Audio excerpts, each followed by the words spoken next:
नमस्कार दोस्तों, मैं हूं आरजे याकूब 88.4 एफएम पंचुअल पल से। दोस्तों कहते हैं ना कि कुछ लोग ऐसे होते हैं जो एक समय के बाद पैसे के लिए और स्वयं के लिए लगभग काम करना छोड़ देते हैं और वो काम करते हैं दूसरों के लिए, सोसाइटी के लिए। एक ऐसी ही कमाल की पर्सनैलिटी आज मेरे साथ मौजूद हैं, लक्ष्मी मेहता मैम। और मैम, सबसे पहले मैं आपका स्वागत करना चाहूँगा। सभी दर्शक देख रहे हैं उन सभी को मेरा नमस्कार जी, धन्यवाद। मैम के बारे में सबसे पहले मैं बता दूं कि मैम एक सोशल वर्कर है और उसके साथ साथ अपना फार्म हाउस जो है इन्होंने खुद ने बनाया। अभी थोड़ी देर पहले जब हम बात कर रहे थे तो इन्होंने कहा कि जो पूरा फार्म हाउस है इसको मैंने खुद के दम पर बनाया है, किसी की हेल्प नहीं ली है। एज ए सोशल वर्कर अगर आपको कहूँ तो आपकी जो जर्नी है ये कैसे स्टार्ट हुई मैम? मेरा जो बॉर्न है वो 2084 है। वो मेरा पिथौरागढ़ जिले के सीमांत मुंशियारी ग्राम में मेरा जो जन्म हुआ है, एक किसान परिवार में। और मेरी पढ़ाई लिखाई सब वहीं से हुई है। उसके बाद 2002 में मेरी शादी हो जाती है, मात्र 18 साल की उम्र में।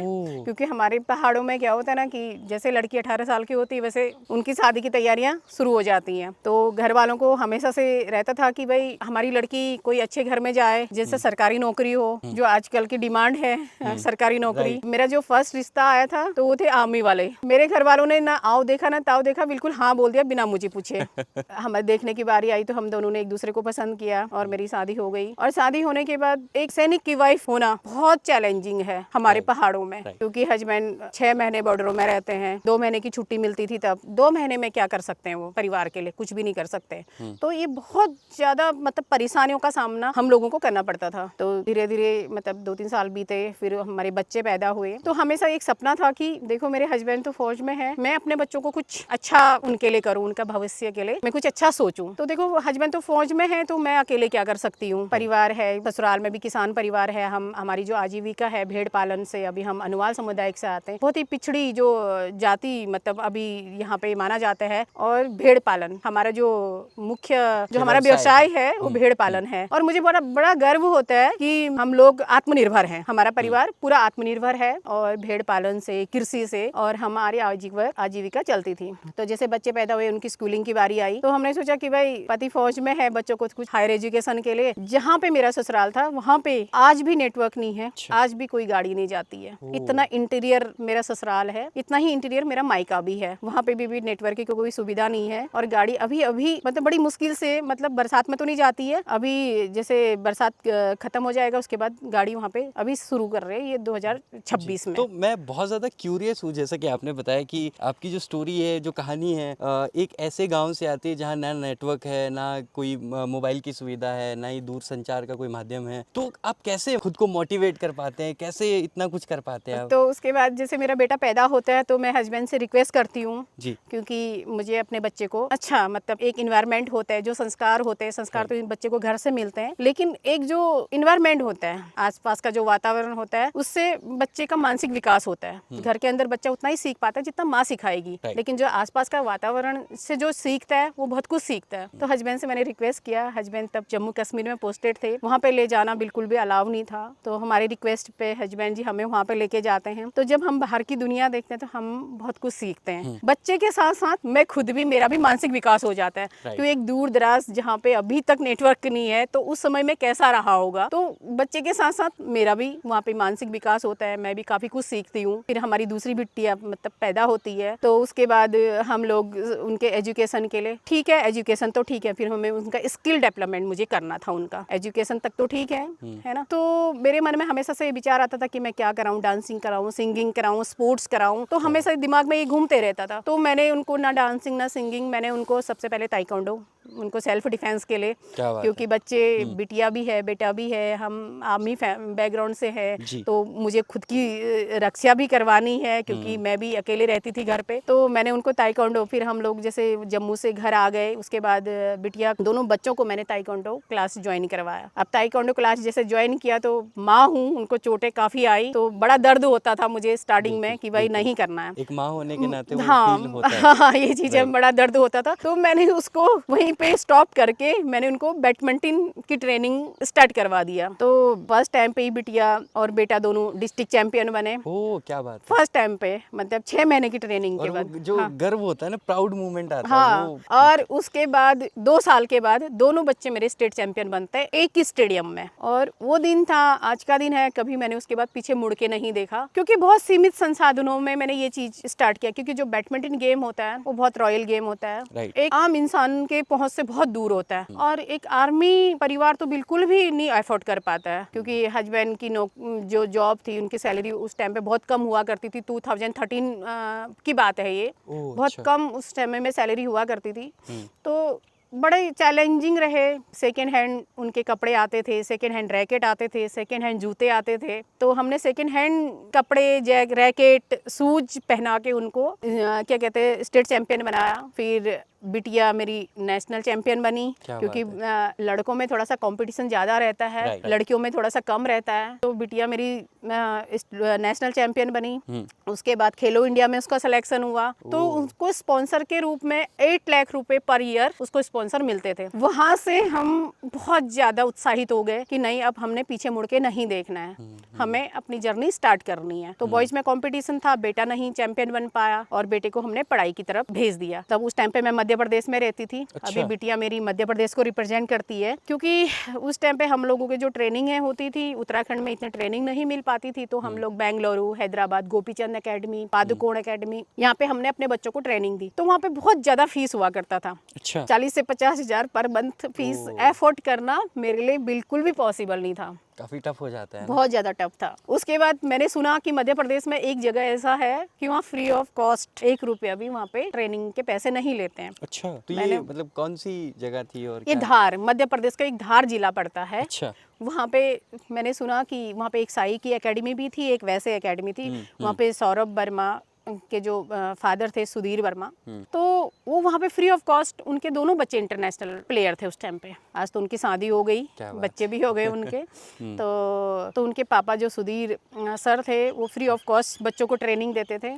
मैंने कुछ भी नहीं देखा, दोनों बच्चों को पकड़ के मैं चले गई मध्य प्रदेश। अब देखो, मेरे बच्चे तो हैं उत्तराखंड के, मध्य प्रदेश वाले क्यों सपोर्ट करेंगे, बिल्कुल। क्यों ट्रेनिंग देंगे उनको। तो मुझे उत्तराखंड से एनओसी लेके वहाँ पे ट्रेनिंग देनी पड़ी। ये मेरी मजबूरी थी, क्योंकि मैं अपने स्टेट को छोड़ के दूसरे स्टेट में एनओसी लेके। फिर देखो, जो खिलाड़ी होता है और जो सैनिक होता है, उसका कोई देश नहीं होता है, उसका सिर्फ एक देश होता है, भारत। उसका कोई राज्य नहीं होता है। मैं देश कह रही हूँ, उसका कोई राज्य नहीं होता, उसका सिर्फ होता है देश, वो होता है भारत। तो हमारे मन में कंट्री फर्स्ट वाला। हाँ, कंट्री फर्स्ट, उसका राज्य नहीं। देखो, मध्य प्रदेश, उत्तराखंड, ये सब छोड़ के हम लोगों ने कहा कि हमें भारत के लिए खेलना है। अच्छा। तो बिटिया कंटिन्यू 8 बारी वहाँ पे कंटिन्यू 2017 से लेके अभी 2026 तक कंटिन्यू वहाँ पे स्टेट चैंपियन वो है। क्या बात है। और अभी वो सीनियर में आ गई है। अभी उसकी 10th रैंक है इंडिया में। और बेटा मेरा बिजनेस में आ गया है। उसके बाद आया कोरोना। कोरोना ने सभी को तोड़ के रख दिया। जैसा कि कितने बड़े, हम तो बहुत छोटे लेवल के लोग थे, बड़े बड़े उद्योगपति, बड़े बड़े बिजनेसमैन, है ना, सबको तोड़ के रख दिया। तो हम लोग को भी उस समय में घर वापस आना पड़ा। और घर वापस आके उन्होंने सोचा कि क्या करें, मतलब खाली बैठ के तो कोई फायदा नहीं है, है ना। तो जब हम लोग कोरोना के टाइम पे सैनिटाइजर वगैरह, राशन वगैरह बांटने जाते थे, हम दूसरों के संस्था से मिलके, जो दूसरे लोग काम करते थे, उनके पास जाते थे, हम लोग उनके साथ काम करते थे। क्योंकि हमारे पास इतना लगाने के लिए पैसा तो था नहीं कि हम खुद बांटें। तो हम दूसरों से मतलब दूसरों के साथ जाके हम लोग बांटने जाते थे। तो दूर दराज गाँव में जाते थे, तो मैं वहाँ के लोगों को देखती थी। पोल्ट्री उन्होंने बहुत सुंदर बना रखा है, फिशरीज उन्होंने बहुत सुंदर बना रखा है, उनके खेतों में सब्जियां बहुत अच्छी हो रही हैं। तो मैं बहुत ज्यादा प्रभावित हुई। मैंने कहा क्यों ना हम लोग भी ये सब कर सकते हैं। और इसके लिए हमें चाहिए था बहुत ज्यादा, मतलब हमारे पास लैंड तो था नहीं, क्योंकि हम लोग सिटी में रहते थे। एक छोटा सा मकान हम लोगों ने लिया था, वहाँ पे हमारे पास इतना तो था नहीं। तो मैंने कहा कि अपने पैतृक गाँव की तरफ जाया जाए, जहाँ पे मेरे सारे अपने हो, अपनी संस्कृति हो, अपना विरासत हो। वहाँ पे हमारे बच्चे हमारे पूर्वजों से जुड़ के रहें, वहाँ पे हमारी संस्कृति से जुड़ के रहें। तो हमने शहर की तरफ नहीं जाके गांव का रुख किया। और उसी ड्यूरेशन में हस्बैंड भी रिटायर हो गए थे, तो उनसे जो थोड़ा बहुत पैसा मिला था तो हम लोगों ने वहाँ पे लैंड ज़मीन अपनी खरीदी।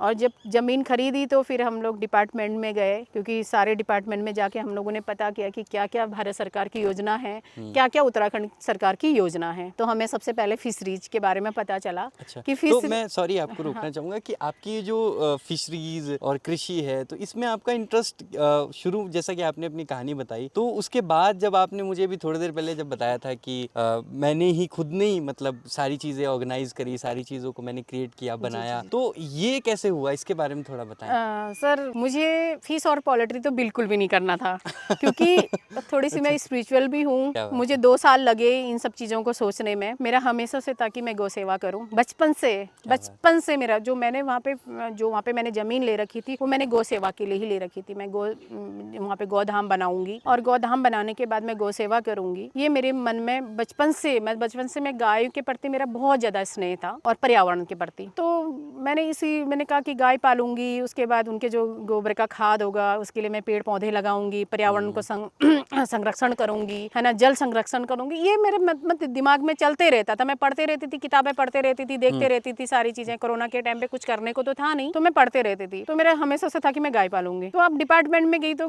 जब गाय पालने की बारी है तो गाय में हमें सब्सिडी नहीं मिली। हमें सबसे ज्यादा सब्सिडी मिली फिशरीज वालों पे, क्योंकि 90% उसमें सब्सिडी था। तो इंसान लालच कहें, क्योंकि हमारे पास इतना ज्यादा पैसा नहीं था लगाने के लिए खुद के पास। तो हमने कहा चलो ठीक है, थोड़ा बहुत ले लेते हैं, फिर बाद में देख लेंगे। तो स्टार्टिंग मेरी फिशरीज से हुई, और जब मुझे डिपार्टमेंट ने सपोर्ट किया वहाँ पे को फिशरीज के लिए, तो 6 महीने में मेरे को काफ़ी अच्छा अर्निंग वहाँ पे हुआ। कि मछली का मुझे भी नहीं पता था। और मतलब देखो क्या होता है ना कि जब अपने सपने बड़े होते हैं ना, तो उसको पूरा करने के लिए हम किसी हद तक भी जा सकते हैं। और वो कहते भी है ना कि करत करत अभ्यास जड़मती हो सुजान, रस्सी आवत जात है सिलपट परत निशान। मतलब ना रस्सी जितना भी घिसेगी वो सिल पर वो पत्थर को भी निशान कर देती है। तो यही मतलब मेरा विचार था, चलो ठीक है, मैं अभी पैसे ले लेती हूँ और थोड़ा सब्सिडी से मैं अपना गुजारा कर लूंगी। मतलब दिमाग में यही चल रहा था, ठीक है सक्सेस हो गई तो ठीक है, नहीं हो गए तो फिर कोशिश करेंगे। और तो 6 महीने में ही एक पंगास प्रजाति की मछली हमने पाली। तो मुझे काफ़ी लोगों ने मुझे काफ़ी सपोर्ट किया, अपने शुभचिंतक भी काफ़ी लोग हैं, और मैं उनके हमेशा अप्रिशिएट भी करती हूँ, उनका धन्यवाद भी करती हूँ। देखो अकेले इंसान कुछ नहीं कर सकता है। मतलब हस्बैंड का मेरे को बहुत ज़्यादा सपोर्ट मिला, क्योंकि अगर हस्बैंड मुझे सपोर्ट नहीं करते तो मैं कभी नहीं कर पाती, क्योंकि वो फौज में थे, फौज से मुझे मोटिवेट करते थे। क्योंकि अब एक फौजी सरकारी नौकरी वाला जो होगा उसके पास उतने ही तो पैसे होंगे जितना उसकी सैलरी है, उससे ज़्यादा तो कमा नहीं सकता। और फौज में है बंदा तो कहाँ से वो कमाएगा, है ना। और एक और चीज़ मैं पूछना चाहूँगा कि मैं जब आपकी कहानी पढ़ रहा था, जब स्टोरी पढ़ रहा था, तो मैं देख रहा था कि आपने चीज़ें जो है वो सेल्फ खुद पे लेकर तब की हैं, और बहुत सारी सोसाइटी को आपने बहुत सारी चीज़ें अभी तक दी हैं। आगे के आपके क्या प्लान है कि हमारे समाज को और बेहतर बनाने के लिए? क्योंकि आप, मैं लिटरली बता रहा हूँ, आप वो लेडी हैं जो हम जैसे लोगों की भी इंस्पिरेशन है, और हमारी जो सोसाइटी है उन तमाम महिलाओं की इंस्पिरेशन है।